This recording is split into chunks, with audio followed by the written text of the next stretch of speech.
All right. All right. Are you fucking ready? Are you ready? Because you're not going to believe the story that I have to tell for you today. So I, like an idiot, had been, I had booked previously a 3-day, 3-movie bonanza for the 25th anniversary of Lord of the Rings. It returned to theaters. This return to theaters was awesome, obviously, because you're just going to be able to see Lord of the Rings extended editions in theaters. The point is, 3 straight days, you watch the first movie, the second movie, the third movie in theaters. And the third movie was starting right after Afcon. So I figured I wasn't necessarily going to be able to watch it. We're walking down to go watch Return of the King on theaters, and we stop at the Adidas store in New York. Right, we're walking from lunch, whatever. We're going down. We're going to see the Lord of the Rings movie, and in the Adidas store, there are TVs, televisions, for those unaware. And although I've been tracking Afcon on my phone, and I know it's 0-0, I then lock in. Right, other people I'm with are shopping, and I sit on the bleachers in the Adidas store, and from about the 67th minute, which is not a number I just pulled out of my hat. That was unfortunately the minute I started watching, to the end of the match, I watched the Afcon final in the Adidas store with a group of random people. It was probably the best way that I could possibly imagine watching it, because we were all there basically for the same reason. We had friends shopping. Eventually, those friends came and joined us because they realized what was happening was particularly awesome. And in fact, I didn't get to finish the match, right? I watched until about the 95th minute, and then we had to go. We started walking towards the movie theater, and I was watching it on my phone in the snow until we got to the movie theater. The point is, I actually saw it.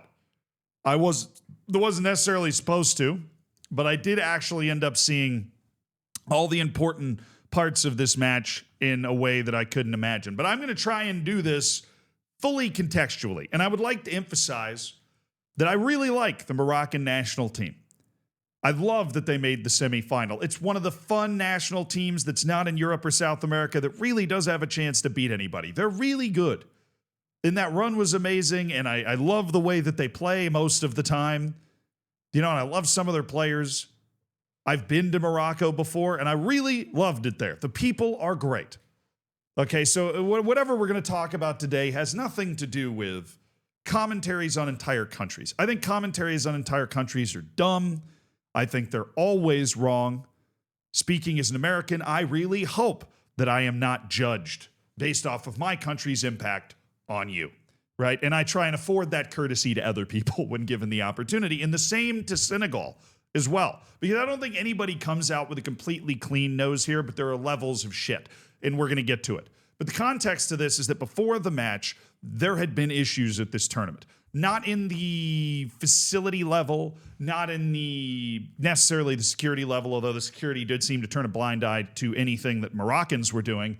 It was a well-run tournament in that regard. There were just issues with opposing fan ticket allocations, right? And the farther and farther Morocco seemed to get in this tournament, the louder these issues became. So by the time we got to the final, I pulled this from a very reputable news source, right? AP News. Before the game, the Senegalese FA decried a lack of fair play from the Moroccan hosts before the final, citing an alleged lack of security, problems with the team hotel, training facilities, and the ability to get tickets for supporters, right? Like just issues, things that are typically taken for granted, and that in the administration of the tournament, right? In the administration of a tournament that is supposed to be impartial, Morocco was thumbing the scale in every way that they could. Now, this is obviously, before we even get into what happened in the match, which is the craziest fucking match of all time, right? This is something that is divisive amongst people. Some people will say when you're hosting a tournament, you should do all of these things. But I think if you're endangering security or preventing people from attending a match that they should be able to attend, according to the laws of the game, you're probably stepping too far. I think there's even a difference here in the difference of whether you're hosting a tournament or hosting a home match. Like, I'm all for setting off fireworks outside the hotel. I think that shit's great. I think it's hilarious, right? But again, you're not threatening security. You're just doing what you can to try to, help your team. But I think if you're hosting a tournament, the actual logistics, the way everything runs, the way everything is taken care of should be uniform across all teams. Right now, if the fans want to sit outside and bang drums all night, they can absolutely do that. And I think that's a great thing to do, and it gives you an advantage, and that's part of the sport. I think that if you are providing inadequate training facilities, not providing the allocated number of tickets, not like you're not doing those things before the match. There was a lot of noise.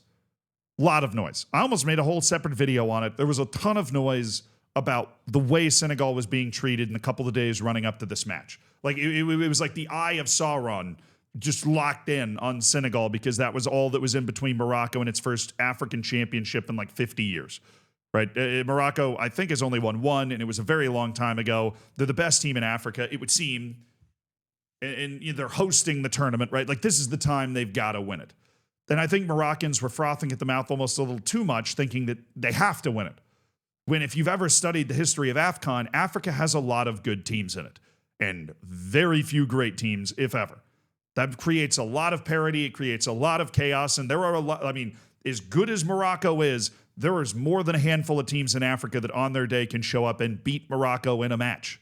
And a lot of the, it's not like a lot of upset teams made the quarterfinals. This was going to be tough. You're running through the entirety of pot one at the tournament.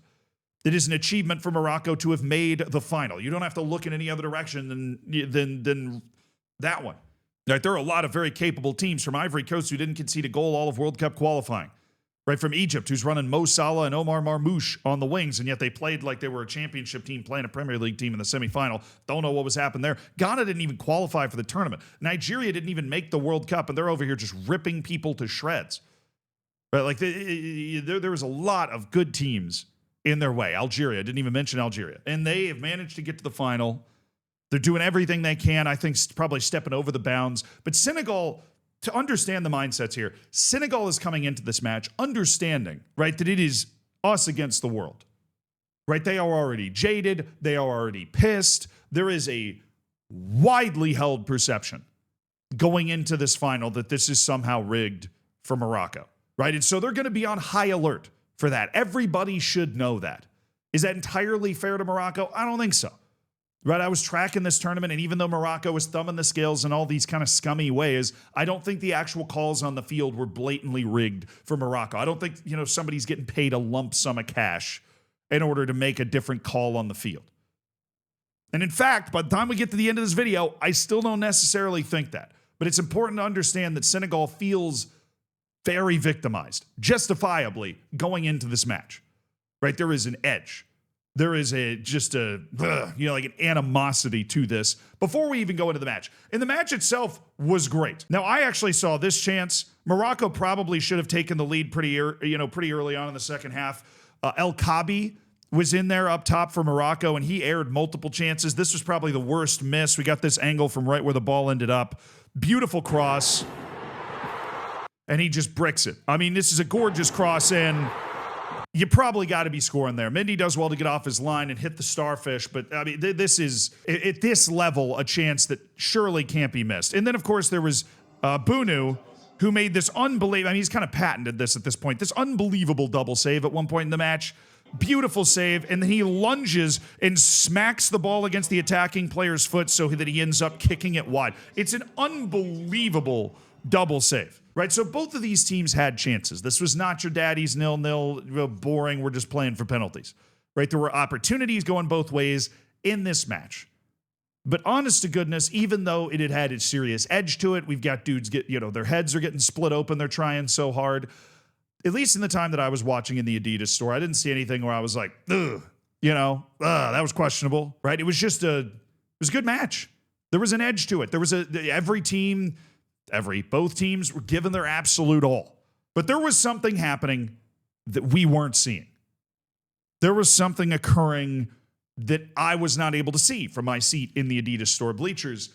And that was adding to Senegal's feeling of the entirety of this place is conspiring against us. Right? That all of this is bad. Now, if it starts, I don't know if you saw the clips from the Nigeria match. Obviously, Morocco beat Nigeria in a penalty shootout.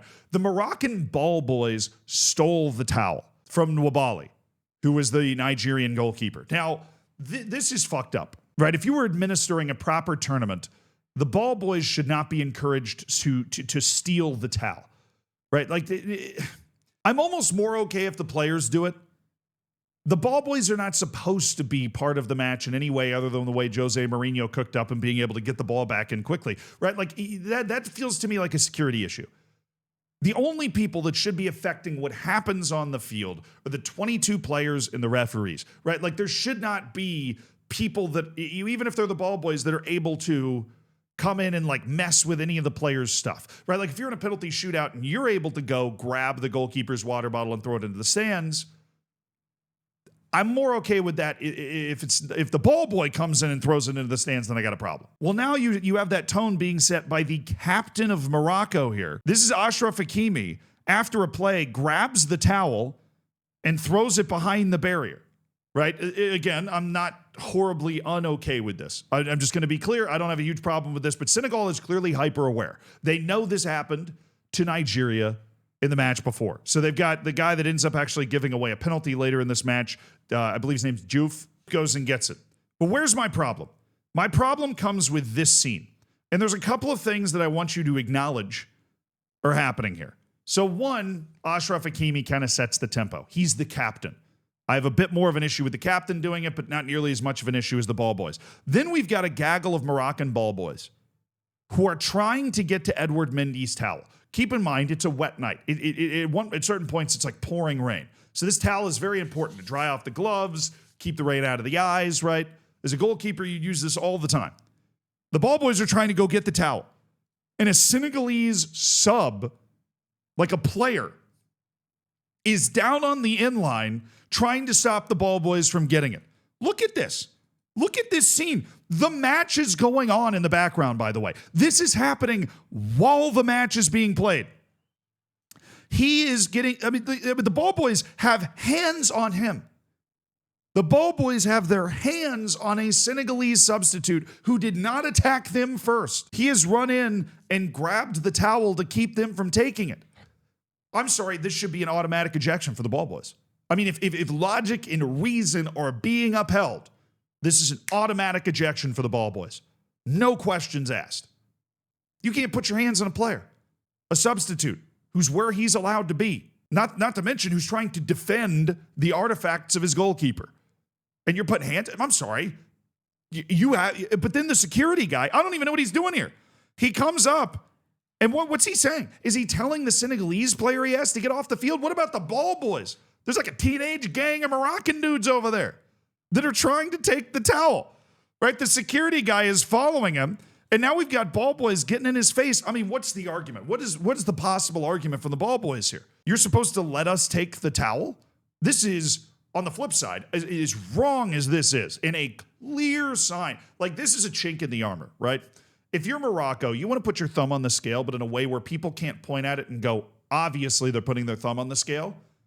But the feigned ignorance and inability to stop the ball boys from trying to mess with the goalkeeper's stuff is a brilliant example of the fact that this was an encouraged behavior from the fans and from the hierarchy of Moroccan football. They wanted this to happen. And in my opinion, that's cheap. That's dirty as fuck. You know what I mean? Like, just keep watching this clip, dude. The ball boy's going after him. The security, like, what is the security guy doing? The security guy is facing the Senegalese player the entire time instead of dealing with all of these guys. Like this pack of people. Like the security guy then puts hands on him. This is the backup goalkeeper for Senegal, by the way, who plays in the French top league. Okay? This is a very high-level professional footballer who is used to what the top echelon of the game is like. And he's being forced to deal with this. This is Bush League shit. And I'm just going to say something on the side. I wouldn't have expected this from Morocco. Right? There are a lot of nations in Africa that struggle with logistics and administration, whether because the government situation is in flux, it's not particularly well held. But Morocco is a well-held country. Right? This is a country that is considered safe to travel to. Right? Even for an American, which is saying something. Right? Like, it is considered, a place that is more well-run and more organized than basically any other place you're going to be able to find in Africa that is going to host these tournaments, which is almost more damning because this isn't incompetence, right? Where it is possible if you are playing a road match in a place like, I don't want to use an example because I feel like that would, I don't want to be derogatory towards any country, but a country that perhaps has just gotten through a civil war, right? Or you're dealing with a situation where it's like Sudan is trying to host a match, but they can't even host it in Sudan, so they're having to organize it through somebody else, right? And then maybe they just didn't dot their I's and cross their T's, and so some shit like this it's possible this can happen when passions get high. But this is a nation that is fully capable of putting on a sporting event where this doesn't happen. And yet it's happening anyways. It's just something to keep in mind, right? But they chase this guy all the way down the side. This is the towel of Edward Mendy. The match is currently going on while this is happening, right? Like these guys are on the field playing the match. And can you imagine your mindset? We got another Senegalese player, like another Senegalese substitute coming in right now, trying to get these, what are we doing? What are we doing? But the most confusing part of this is the Moroccan security guy. I have no idea what's going through his mind. It's as if his entire life and his entire job depends on being able to get the towel back into the exact spot, and then he's going to try to arrest this Senegalese player for not having the towel in the exact spot. I don't know. But that's an insane scene, and it's not the only scene. Like, you want to see what this looked like from another angle. Look at this. They're dragging this Senegalese player. Like, that's the beginning of the footage that I just showed you before. That's hands-on to the nth degree. So not only is Senegal feeling attacked before the match, right, rightly or wrongly, right? I'm assuming, right, usually when there's smoke, there's fire in that sort of situation, and it's not like the way Morocco carried themselves during this match leads me to believe anything other than what Senegal was saying was happening before the match, but I can't independently confirm that's what's fucking happening. Even during the match, Senegal's feeling attacked here. It's impossible to argue that fact. This is an unbelievably hostile environment. Not in the way that's a good way where it's like, wow, the fans are unbelievable. They're saying, fuck you and your mother. And I encourage the shit talking. I enjoy that. Right? But they're actually, their ball boys are putting hands on substitutes that are just trying to be able to supply the towel for the goalkeeper here. That's insane. So at this point, Senegal is now feeling all of that. And then we have this. And I remember watching this live and feeling, and I understood exactly what happened. And Senegal basically just got fucked here. This is the play. It's a Senegalese corner, 94th minute. 4 minutes into 8 minutes of stoppage time. Here you go. Ball's going to be played in.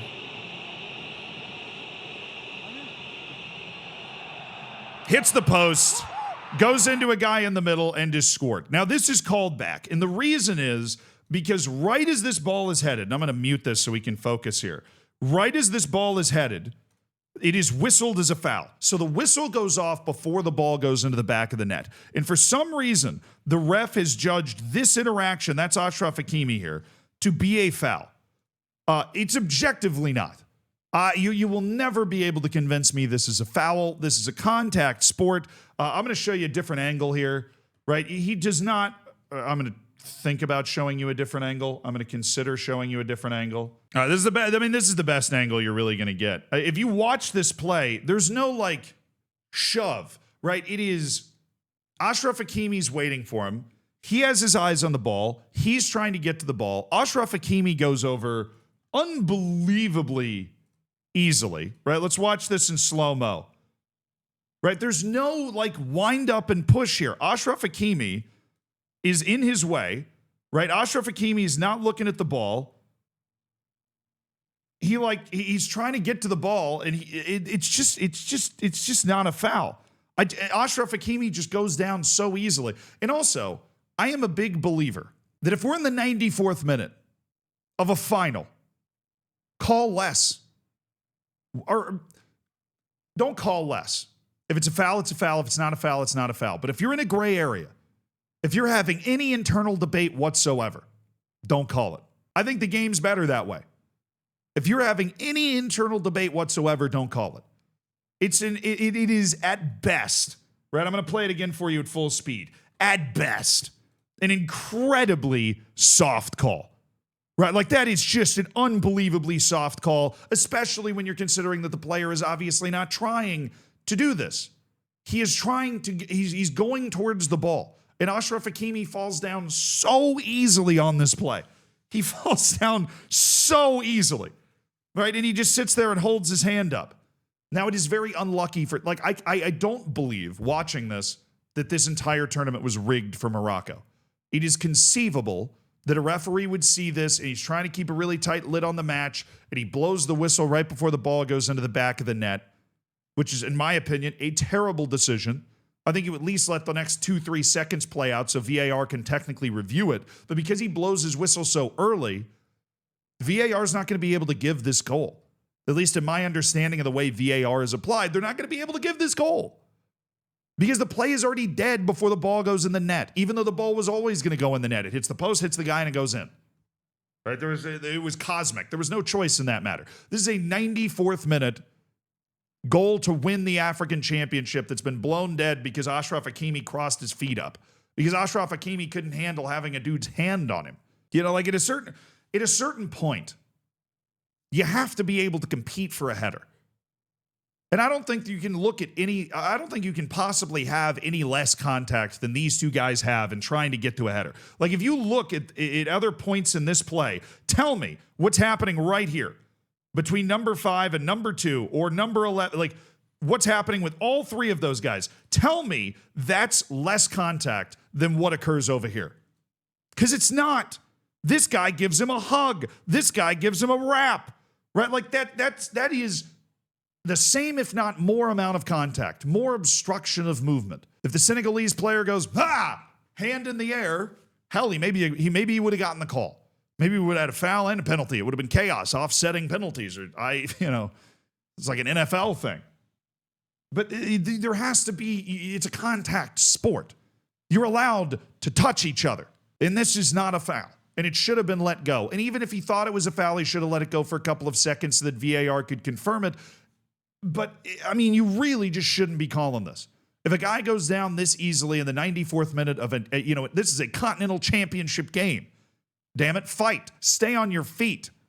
If you're going to be the type of guy that's standing over there throwing towels off the field, then you probably should try and be a little tough, right? It's just not a great look for Ashraf Hakimi to be the guy that's just flopping around on the ground here. Right? Maybe, I don't even know. I'm not even completely sure he's flopping. I think he just got his footwork wrong and he just ends up falling over. He did not have a good sturdy base to be able to withstand jostling with this guy and just falls over. Gives up a clear header, and Senegal should have scored. In this moment, it should have been a goal. 2 minutes later, this is the official view here. They go to the VAR. Honestly, they go to the VAR because Brahim Diaz complains his ass off, right? Like they start a massive protest over this, which I don't blame them for. I don't. Because if you're Morocco, you're trying to do everything you can to win the game. And that includes trying to force the referee to make a mistake, which they successfully did. Right? I don't blame Brahim Diaz for flopping. I don't blame Brahim Diaz and the Moroccan national team for complaining aggressively. Because that is what you were incentivized to do in the way the sport is played right now. And the reason you're incentivized to do it is exactly what ended up happening in this match. Right? This is Brahim Diaz. This is Diouf, who we met earlier, trying to save the towel after Hakimi threw it away. Right? Diouf heads the ball away.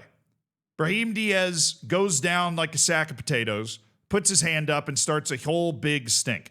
I will say this, for this call, soft as fuck. I can see why you'd make the argument this is a penalty.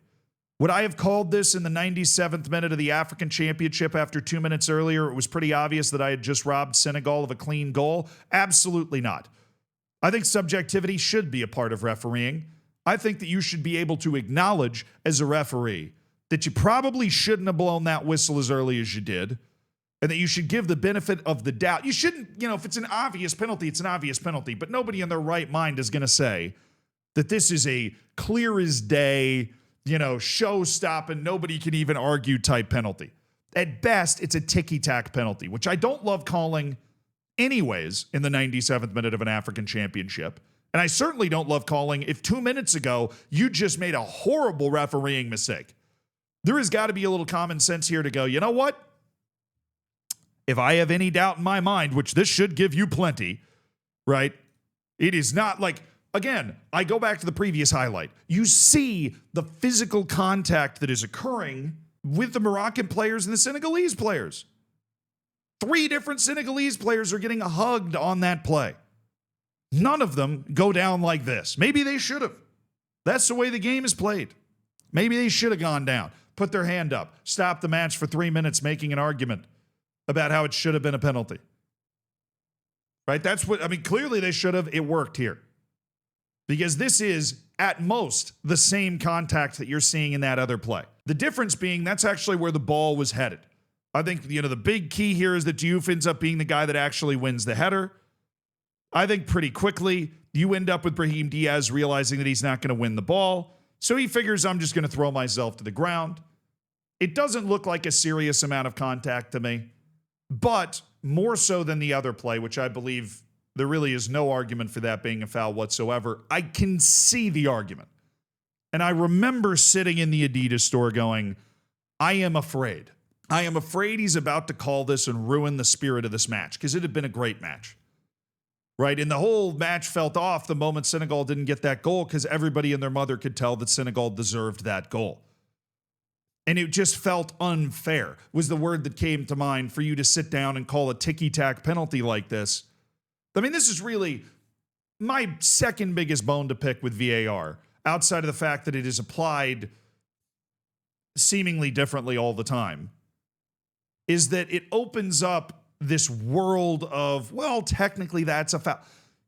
No referee in the history of the sport that isn't corrupt would call this with the naked eye. Because when you watch it at full speed, right, let me speed this up, because this is currently slowed down for VAR purposes.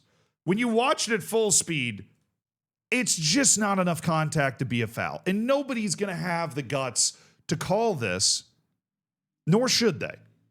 But when you have VAR, it's almost like a shield where you're able to look at it 1,000 times and go, well, technically, I hate it. I hate every part of it.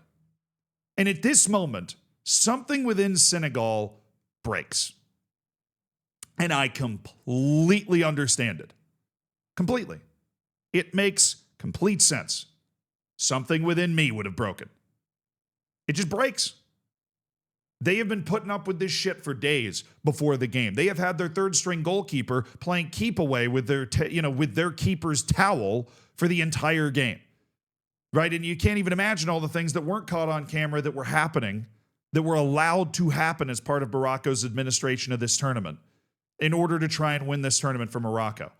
And now you get robbed of a goal and then concede what is just an unbelievably annoying, unbelievably unimaginably frustrating ticky-tack penalty in the 97th minute to all but win Morocco the African Championship. Again, I do not think that this was rigged. I think it was a, at this point, very poorly organized tournament and tilting the scales to Morocco in too obvious a way with logistical things. But I think this referee did genuinely make a horrible mistake with the Senegal situation and then look at this entirely objectively, which I don't believe he should have. And then still objectively, I think he made the wrong call. I think if you call this a penalty, I think there's a penalty on 1 out of every 2 corners. And I think calling this a penalty incentivizes players to dive more, and you should be doing the opposite, right? You should. I think there's so many different factors leaning into this that it almost boggles your mind. But at the end of the day, I think everybody and their mother watching this felt a little dirty with Morocco getting this penalty. And even if you can't put your finger out on why, if everybody feels dirty about this penalty going to Morocco, they probably shouldn't be taking the penalty. And all of that snowballs up for Senegal to a point. Now, we were watching it on mute. I saw the manager, Popjaw, coming onto the field, and they had a shot of him on the broadcast where he goes like this. And I went, no fucking way.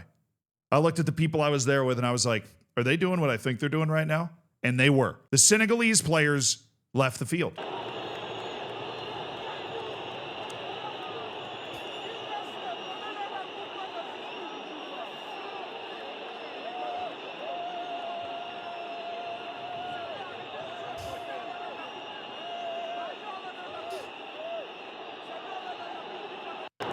Now, you'll notice as they're leaving the field, Sadio Mane is up at the top. He's waving them back on. I believe that's Sadio Mane. But there was a contingent of players that never left the field. So the entirety of Senegal never left the field. But there was, after a few minutes, a shot of about half the Senegalese team, including, I thought very interestingly, the goalkeeper, Edward Mendy, who left the field. Now, the weird part to me about this is that the referee kind of just went and stood in the middle and was just waiting for this to play out, seemingly uninvolved. I feel like as the referee, there should be something in the guidebook for how to handle when a team at least partially leaves the field or, refuses to participate. Because it is one thing to try and delay a penalty taker, which if you're about to take a penalty that is going to decide the championship of Africa or any continent, there's going to be a lot of shit talking. There's going to be a lot of argument. They're going to try and drag it out as much as possible. They're going to make you think about it for 5 or 10 minutes. They're going to scuff off the penalty spot. They're going to do everything they can. But this doesn't fit within those confines. Generally speaking, you cannot leave the field. That being said, watching this match with no dog in the, no dog in the fight, no horse in the race, right? I felt for Senegal and kind of went, you're just doing that little like fighting the man, fighting the power. Because Morocco felt like the man. They felt like the power in this situation. That Senegal was trying to fight against this oppressive footballing regime, that was doing everything it could to tip those scales. Did they do the right thing? I think in hindsight, they would do it over and over again a million times. Right? But it is also objectively true that you cannot encourage teams to leave the field. If teams start leaving the field regularly, and I guarantee you another team's going to try this now that it's kind of worked out for Senegal, the entire structure of football falls apart. And I think it is worth acknowledging, if you're watching this video and you were 100% convinced this whole thing was rigged for Morocco, Senegal ends up winning. If it was really rigged for Morocco, I feel like they would have been able to prevent that from happening. Also, it is also, if you look at both of these calls and the way that they happened, just the referee being bad in that moment. He just didn't do a good job. But I don't think that goes as far as it's completely rigged. I think it's just shit calls. And if you have teams leaving the field for shit calls, that is a snowball effect that's really hard to contain. I acknowledge that. I'm just letting you know that I totally get that. And this is a dangerous precedent to set. But also, if I'm Senegal, I'm probably doing the same thing. All that being said, if I'm Senegal, I'm probably doing the same thing. If you don't want teams to do this, I tweeted out at exactly this time. Them leaving the field has as much to do with everything else as it does with those last two calls. It has as much, or maybe probably more, to do with everything else. The unfair treatment the days before, the trying to steal the towels, all the other shit. This was a reaction to that. It's this was the cherry on top of the shit sundae, and they left. And at that moment, I'm going, there's going to be a forfeit. At any moment, the ref is going to blow a forfeit, and Morocco's going to win the African championship on a forfeit, which is a bitter, sour, weird way to win. I don't think the Moroccans would have cared that much because a trophy's a trophy, right? And they would have figured they were going to win anyways. But at least my understanding of the rules is if the team leaves the field, you're going to call a forfeit. They refusing to continue to play, that's just basically the way the rules of the sport work. But that doesn't happen. Time goes on as the players go into the locker room. These Senegalese fans, who I felt terrible for, right, or end up trying to, they try to rush the field at one point, which obviously that's not okay, but I can only imagine what they were kind of going through. I do think it's hilarious, the amount of security response to the Senegalese fans relative to the security response to the ball boys attacking a Senegalese player seems a little different. That got one guy in a suit. This gets half the Moroccan military out there. Right. But, these fans were obviously starting to lose it. But this game was starting to come apart at the seams with the Senegalese players in the dressing room. And that's when Sadio Mane stepped in and became actually, I hate to be prophetic here. But I was sitting next to one person I knew and I went, look, whatever Sadio Mane does, they're all going to follow. If Sadio Mane doesn't want to come out for this penalty, they're not going to come out. If he does, they're going to. And I was explaining it. This person didn't really know football that well, soccer. So I'm Sadio Mane is basically the legend, kind of old legend on the team. They all looked up to him. He's going to be the guy that makes the decision. And apparently what he says is, because the referee, why did he refuse? He never went to the locker room. And he actually did eventually to go get the rest of the team out. And they came out 30 seconds after he went in. And his response after the match was, because the referee can make a mistake, it's not fair to judge him. And most importantly, I did it for the people in the whole world that wanted to watch the game. So whatever he says, he goes into the locker room and he gets them to come out. At which point, after like 15 minutes, Brahim Diaz, who just won this very soft penalty, is now going to step up to take it. Edward Mendy, who was literally just in the dressing room, returns to the goal. We have put the Senegalese fans back in the stands, managed to somehow keep a lid on what was an explosive atmosphere. And that brings up Brahim Diaz for what he believes is going to be his aura, I'm the hero of Morocco moment. Because if he scores this, the referee's going to want to get out of there as quickly as possible and basically blow it dead almost immediately and give Morocco the African championship. At which point, he does this. He's looking down the barrel, he's winding up, and he chips it right down the middle to Edward Mendy. Now, something that's very interesting about Edward Mendy here is he's not a particularly good penalty goalkeeper. He is what I call a reaction goalkeeper. He doesn't typically guess. He waits and then goes. And so as much as, people are like, oh, this was, God's justice or something, I am always a big believer that big matches often come down to fine details. And this is a fine detail that Morocco missed. Somebody has to tell Brahim Diaz that Edward Mendy is a reaction goalkeeper. All you got to do is hit it hard into the side netting on either side and you will score. He can't get there because he's going to be waiting. But the last thing you can do against a reaction goalkeeper, and I'm serious, look this up. Look Edward Mendy's other penalty saves in his career up. He saves Panenka's every time. This is a failure of the Moroccan coaching staff and Brahim Diaz when it comes to preparation for this moment. It was nothing else. I obviously believe it is an incredible ball don't lie moment, but all that mystique is usually stripped away. It's the finer details that decide the big matches. And this was a fine detail that Morocco overlooked. This is how Edward Mendy saves penalties. He waits. And if you are going to Panenka it, he's going to be waiting for it. He did not dive. He was there. And in all of the chaos and all the fracas and all the pressure, he takes a Panenka, not a very good Panenka, it might be added. Not that it would have mattered because Mendy's already standing there waiting for it regardless, but it wasn't a particularly good Panenka, and Mendy saves it. It was such a bad penalty that conspiracy theories abounded, right? There was conspiracy theories about the gesture of Brahim Diaz after he fails to score. Like, what was that? People are confused. You've got the fact that none of the Senegalese players reacted. That people are convinced, like this guy, I want a 40-page article, why the Senegal players didn't celebrate. What did Brahim Diaz mean with that gesture where he pointed at his head? But then you see Brahim Diaz is crying later. You see him being consoled by the Moroccan players. Imagine missing a penalty in the biggest moment of your life in such a comical fashion that everyone's asking if it was deliberate. I believe that's what happened. I don't believe that that was deliberate. Why on earth would Morocco agree to miss the penalty in order to get Senegal to come back out? If Senegal doesn't come back out, Morocco fucking wins. Who cares? If you're determined enough to have your captain tossing the towel behind the ad boards, you are not going to strike a deal in order to get the other team to come out. Absolutely not. Nor should you. But if Senegal doesn't want to come out, take the win. Right? You can debate this in the court of public opinion later. The point is to win the game.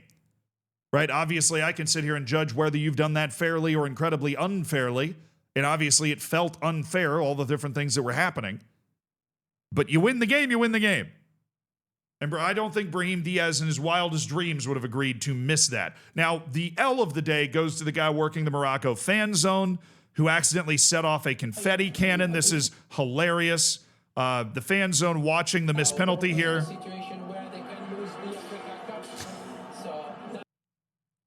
Just one of the confetti cannons goes off. That's just insane.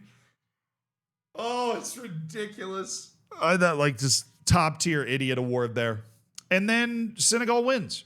It goes to extra time. Morocco can't believe they didn't win. The entire crowd is upset. They're all whistling. They're bereft. They've lost their mind. And I give Senegal a ton of credit for being locked in. They were super fucking locked in. I think that was part of the reason they didn't celebrate after the penalty save. Is you hit like your emotional limit at a certain point. There's just no more emotion to go. where you're just like so over it and so cooked and so done. And then all of a sudden the penalty's saved and you're like, cool, fucking let's go. They score a couple minutes into extra time. They ride the rest of it out. Morocco doesn't look particularly threatening, and Senegal wins the African Championship. They do it without 4 players, two due to suspension, 2 due to injury. Deserving African champions. If Morocco and El Kaabi had managed to finish one of their chances earlier in this match after that Bunu save, they would have been deserving African champions. But Senegal came out and won this match. And I think we're the deserving team to win. And then you get this, which I think another like the mask slipping moment. You get this guy who is the brother of the king of Morocco. You've got the head of the African Federation. You've got the head of FIFA, right? And then the brother of the king of Morocco, who they cannot get for the life of them to hand the trophy to Kalidou Koulibaly, who didn't even play in this match due to suspension, which is incredibly stupid. He looks incredibly frustrated. He's walking over. He's looking at the camera. He walks away from Kalidou Koulibaly, doesn't acknowledge him. You can see both presidents are staring at him like, please, for the love of God, do something. He puts his hand on the trophy for a second. Koulibaly clocks what's going on. He then basically refuses to acknowledge the rest of it. I mean, look, I get wanting to be a fan of the team, and you are a fan of the team. But if you're a member of the royal family to the point that you've been anointed as one of the people to deliver the trophy, they won the tournament. They won the tournament. And everybody that's not in Morocco has probably had the same feelings that I did when I was watching this, because I'm usually rooting for Morocco. I thought it would have been cool for them to win for the first time in 50 years in their home tournament. But they were like the big bad bullies.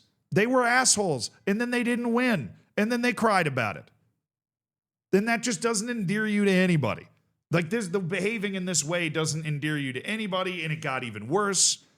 Right? The Pape Thiaw's presser has been canceled because Moroccan and Senegalese, this is the coach of Senegal, they were fighting in the conference room. This is not the first time some Moroccan journalists attacked a Senegalese colleague that was celebrating too openly during the game.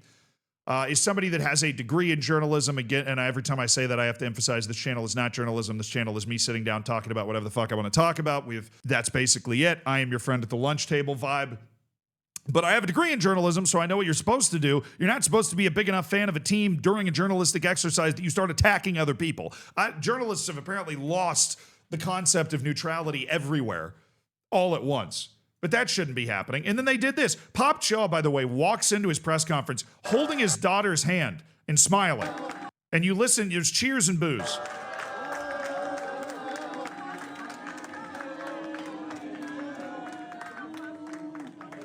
So the cheers are coming obviously from Senegalese journalists, or they shouldn't be cheering. They shouldn't be booing. You guys are journalists. You know what the point of a press conference is? You self-important pieces of shit. You know what the point of the press conference is? For you to do your job and ask the coach questions. Because you know what? I want to know.